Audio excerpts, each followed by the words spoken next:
भक्तजनों, आज आप सुने भाद्रो मास की गणेश भगवान का गुरु प्रदोष व्रत कथा। जो प्रदोष व्रत गुरुवार के दिन पड़ता है वो गुरु प्रदोष व्रत कहलाता है। गुरुवार प्रदोष व्रत रखने से भक्तों को अपने पूर्वजों का आशीर्वाद मिलता है। गुरु प्रदोष व्रत का था। एक बार इंद्र और वृत्रासुर की सेना में घनघोर युद्ध हुआ। देवताओं ने दैत्यों सेना को पराजित कर नष्ट भ्रष्ट कर डाला। यह देखे वृत्रासुर अत्यंत क्रोधित हो गया। सवाए युद्ध को उद्यत हुआ। असुरी माया से उसने विकराल रूप धारण कर लिया। सभी देवता भयभीत हो गुरुदेव बृहस्पति की शरण में पहुँचे। बृहस्पति महाराज बोले, पहले मैं तुम्हें वृत्रासुर का वास्तविक परिचय दे दूं। वृत्रासुर बड़ा तपस्वी और कर्मनिष्ठा है। उसने गंधमदन पर्वत पर घोर तपस्या कर शिव जी को प्रसन्न किया। पूर्व समय में वो चित्ररथ नाम का राजा था। एक बार वो अपने विमान से कैलाश पर्वत चला गया। वहाँ शिव जी के बामे अंग में माता पार्वती को विराजमान देखा। वो उपहास से पूर्वक बोले, हे प्रभु, मोह माया में फंसे होने के कारण हम स्त्रियों के वशीभूति रहते हैं, किंतु देवलोक में ऐसा दृष्टि गोचर नहीं हुआ कि स्त्री आलिंगनबद्ध हो। सभा में बैठे चित्ररथ के यह वचन सुने सर्वव्यापी शिव शंकर हंस कर बोले, हे राजन, मेरा व्यवहारिक दृष्टिकोण पृथक है। मैंने मृत्युदाता कालकूट महाविष का पान किया है, फिर भी तुम साधारण जान की भांति मेरे उपवास उड़ाते हो। माता पार्वती क्रोधित हो चित्ररथ से संबोधित हुई, अरे दुष्ट, तूने सर्वव्यापी परमेश्वर के साथ ही मेरा भी उपवास उड़ाया है। अतः मैं तुझे वो शिक्षा दूंगी कि फिर तू ऐसा संतों के उपवास का दुस्साहस नहीं करेगा।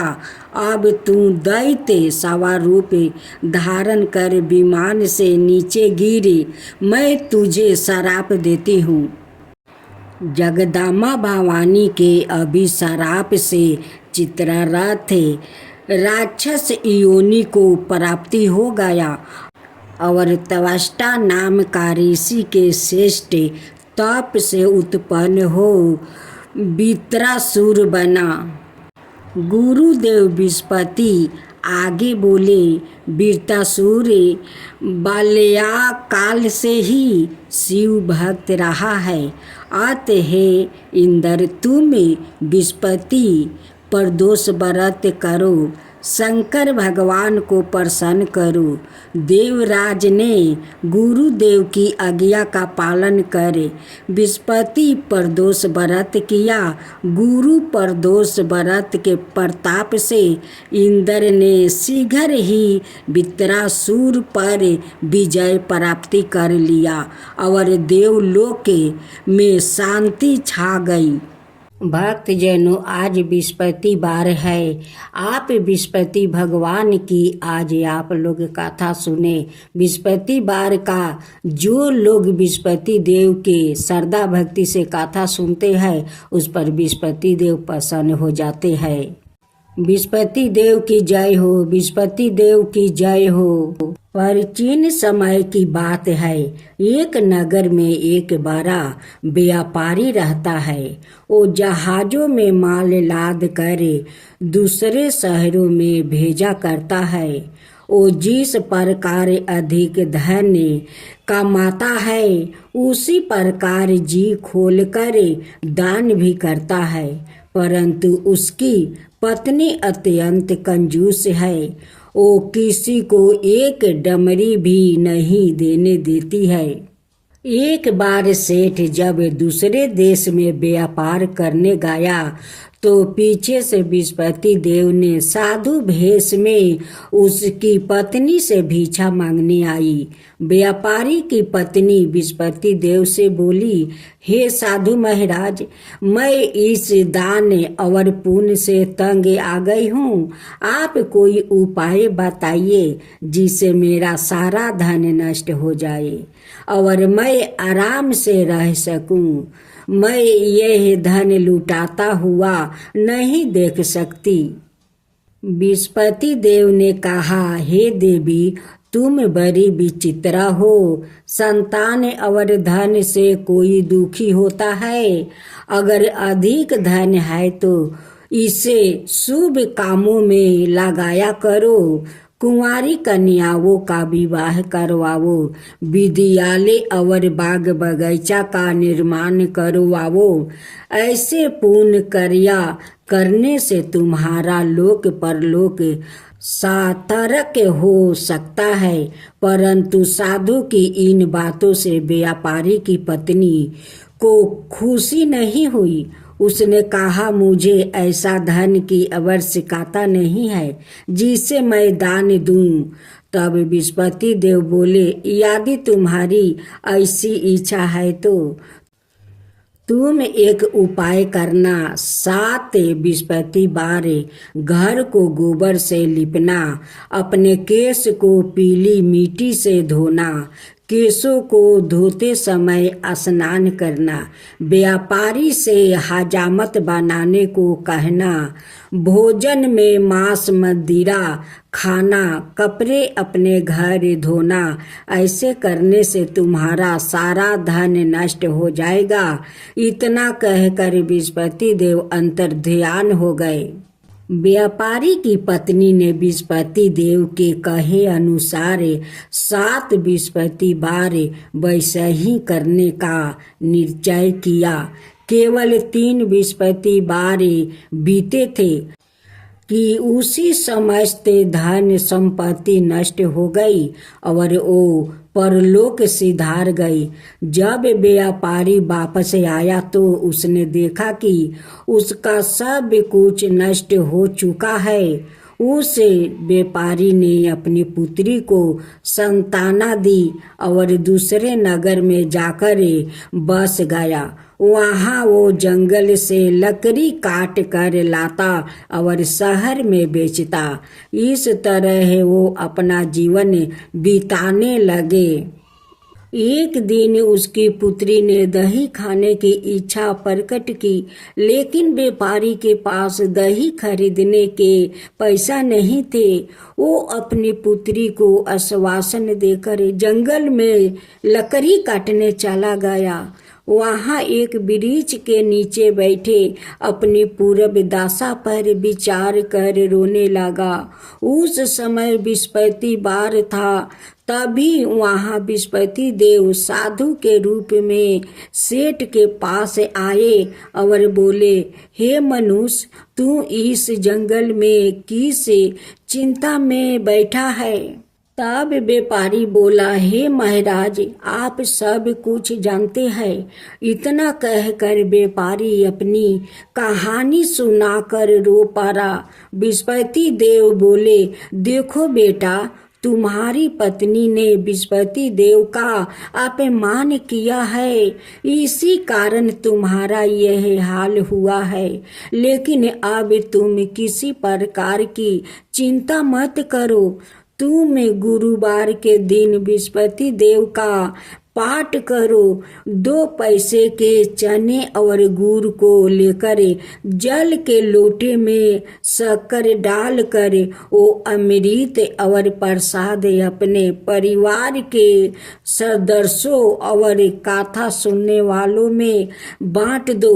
सवाए भी प्रसाद और चरण मृत लो, भगवान तुम्हारा अवश्य कल्याण करेंगे। साधु की बात सुनकर व्यापारी बोला, महाराज मुझे तो इतना भी नहीं बचता है कि मैं अपनी पुत्री को दही लाकर दे सकूं। इस पर साधु जी बोले, तुम लकड़ियां शहर में बेचने जाना, तुम्हें लकड़ियों के दाम पहले से चौगुने मिलेंगे, जिससे तुम्हारे सारे कार्य सिद्ध हो जाएगा। उसने लकड़ियां काटी और शहर में बेचने के लिए चल पड़ा। उसकी लकड़ियां अच्छे दाम में बिक गई, जिसे उसने अपनी पुत्री के लिए दही लिया और गुरुवार की कथा हेतु चाना गुड़ लेकर कथा की और प्रसाद बांट कर सवाए भी खाया। उसी दिन से उसकी सभी कठिनाइयां दूर होने लगी। परंतु अगले बृहस्पतिवार को वो कथा करना भूल गया। अगले दिन वहां के राजा ने एक बड़े यज्ञ का आयोजन करे पूरे नगर के लोगों के लिए भोजन का आयोजन किया है। राजा की आज्ञा अनुसार पूरा नगर राजा के महल में भोजन करने गया, लेकिन व्यापारी वो उसकी पुत्री तनिक विलंब से पहुँचे। अंत उन्हों दोनों को राजा ने महल में ले जाकर भोजन करवाया। जब वो दोनों लौट कर आए तभी रानी ने देखा कि उसकी खूंटी पर टांगा हार गायब है। रानी को व्यापारी और उसकी पुत्री पर संदेह हुआ कि उसका हार उन दोनों ने ही चुराया है। राजा की आज्ञा से उन दोनों को कारावास की कोठरी में कैद कर दिया गया। कैद में पड़कर दोनों अत्यंत दुखी हुए। वहां उन्होंने बृहस्पति देवता का स्मरण किया। बृहस्पति देव ने प्रकट होकर व्यापारी को उसकी भूल का अभ्यास करवाया और उन्हें सलाह दी कि गुरुवार के दिन कैद खाने के दरवाजे पर तुम्हें 2 पैसा मिलेंगे। उनसे तुम चने और मुनका मंगवाकर विधि पूर्वक बृहस्पति देवता का पूजन करना, तुम्हारे सब दुख दूर हो जाएंगे। बृहस्पतिवार को कैद खाने के दरवाजे पर उन्हें 2 पैसे मिले। बाहर सड़क पर एक स्त्री जा रही थी। व्यापारी ने उसे बुलाकर गुड़ और चने लाने को कहा। इस पर वो स्त्री बोली, मैं अपनी बहू के लिए गहने लेने जा रही हूँ, मेरे पास समय नहीं है। इतना कहकर वो चली गई। थोड़ी देर बाद वहाँ से एक और स्त्री निकली। व्यापारी ने उसे बुलाकर कहा कि हे बहन, मुझे बृहस्पतिवार की कथा करानी है, तुम मुझे 2 पैसे का गुड़ चना ला दो। बृहस्पति देव का नाम सुनकर वो स्त्री बोली, भाई मैं तुम्हें अभी गुड़ चना लाकर देती हूँ। मेरा एकलौता पुत्र मर गया है। मैं उनके लिए कफन लेने जा रही थी, लेकिन मैं पहले तुम्हारा काम करूँगी, उसके बाद अपने पुत्र के लिए कफन लाऊंगी। वो स्त्री बाजार से व्यापारी के लिए गुड़ चना ले आई और सवाए भी बृहस्पति देव की कथा सुनी। कथा के समाप्त होने पर वो स्त्री कफन लेकर अपने घर गई। घर पर लोग उसके पुत्र की लाश को राम नाम सत्य है कहते हुए शमशान ले जाने की तैयारी कर रहे थे। स्त्री बोली, मुझे अपने बेटे का मुख देख लेने दो। अपने पुत्रा का मुख देख कर उस स्त्री ने उसके मुंह में प्रसाद और चरणामृत डाल दिया। प्रसाद और चरणामृत के प्रभाव से वो पुनर्जीवित हो गया। पहली स्त्री जिसने बृहस्पति देव का निरादर किया था, वो जब अपने पुत्रा के विवाह हेतु पुत्रा वधू के लिए गहने लेकर लौटी और जैसे ही उसका पुत्रा घोड़ी पर बैठकर निकला, वैसा ही घोड़ी ने ऐसी उछाल मारी कि वो घोड़ी से गिरकर मर गया। यह देख स्त्री रो रो कर बृहस्पति देव से क्षमा याचना करने लगी। उस स्त्री की मिनती से बृहस्पति देव साधु भेष में वहां पहुंचकर कहने लगे, देवी तुम्हें अधिक विलाप करने की आवश्यकता नहीं है। यह बृहस्पति देव का अनादर करने का कारण हुआ है। तुम वापस जाकर मेरे भक्त से क्षमा मांगकर कथा सुनो, तब ही तुम्हारी मनोकामना पूरी होगी। जेल में जाकर उस स्त्री ने व्यापारी से माफी मांगी और कथा सुनी। कथा के उपरांत वो प्रसाद और चरणामृत लेकर अपने घर वापस गई। घर आकर उसने चरणामृत अपने मृत्यु पुत्रा के मुख में डाली। चरणामृत के प्रभाव से उसका पुत्रा भी जीवित हो उठा। उसी रात बृहस्पति देव राजा के सपने में आया और बोले, हे राजन, तुम जिस व्यापारी और उसके पुत्री को जेल में कैद कर रखा है वो बिल्कुल निर्दोष है। तुम्हारी रानी का हार वही खूंटी पर टंगा है।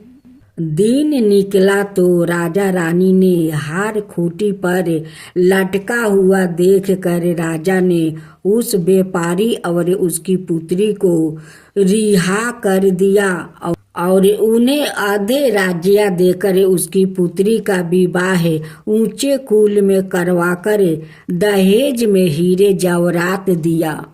ओम जय बृहस्पति देवा, जय बृहस्पति देवा, छिन छिन भोग लगाऊं के दली फल मेवा। ओम जय बृहस्पति देवा, जय बृहस्पति देवा। तुम पुराण परिमत माँ तुम अंतर्यामी, जगत पिता जगदीश्वर तुम ही सबके स्वामी। ओम जय बृहस्पति देवा, जय बृहस्पति देवा। चरणामृत निज निर्मल सबके पातक हरता, सकल मनोरथ दायक कृपा करो भक्तो। ओम जय बृहस्पति देवा, जय बृहस्पति देवा। तन मन धन अर्पण कर जो जन शरण पारे, प्रभु प्रकट तब हो करे आकर दुआरे खरे। ओम जय बृहस्पति देवा, जय बृहस्पति देवा। दीन दयाल दया निधि भक्तन हितकारी, पापी दोष सब हरता भाव बंधन हारी। ओम जय बृहस्पति देवा, जय बृहस्पति देवा। सकल मनोरथ दायक सब संशय हरो, विषय विकार मिटाओ संतन सुखकारी। ओम जय बृहस्पति देवा, जय बृहस्पति देवा। जो कोई आरती तेरी प्रेम सहित गावे, जेठाय नंदय नंदन कर सो निश्चय पावे। ओम जय विष्णुपति देवा, जय विष्णुपति देवा। सब मिलकर बोलो विष्णुपति भगवान की जय, विष्णुपति देव की जय। ओम जय विष्णुपति देवा, जय विष्णुपति देवा। चीनी चीनी भोग लगाऊं के दली फल मेवा। ओम जय विष्णुपति देवा, जय विष्णुपति देवा। तुम पुराण परिमत माँ तुम अंतर्यामी, जगत पिता जगदीश्वर तुम ही सबके स्वामी। ओम जय विष्णुपति देवा, जय विष्णुपति देवा। चरनामी रीति निजी निर्मल सबके पातक हरता। सकल मनोरथ दायक कृपा करो भक्तो। ओम जय विष्णुपति देवा, जय विष्णुपति देवा। तन मन धन अर्पण कर जो जन शरण पारे। प्रभु पर कट तब हो करे आकर दुआरे खारे। ओम जय विष्णुपति देवा, जय विष्णुपति देवा।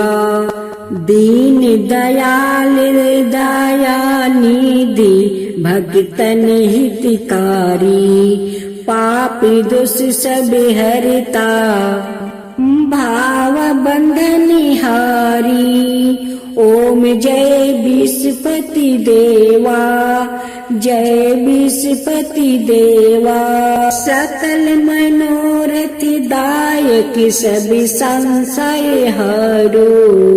विषय विकार मिटाओ संतन सुखिकारी। ओम जय विष्णुपति देवा, जय विष्णुपति देवा। जो कोई आरती तेरी प्रेम सहित गावे, जेठाय नंदय नंदन कर सो निश्चय पावे। ओम जय विष्णुपति देवा, जय विष्णुपति देवा। सब मिलकर बोलो विष्णुपति भगवान की जय, विष्णुपति देव की जय।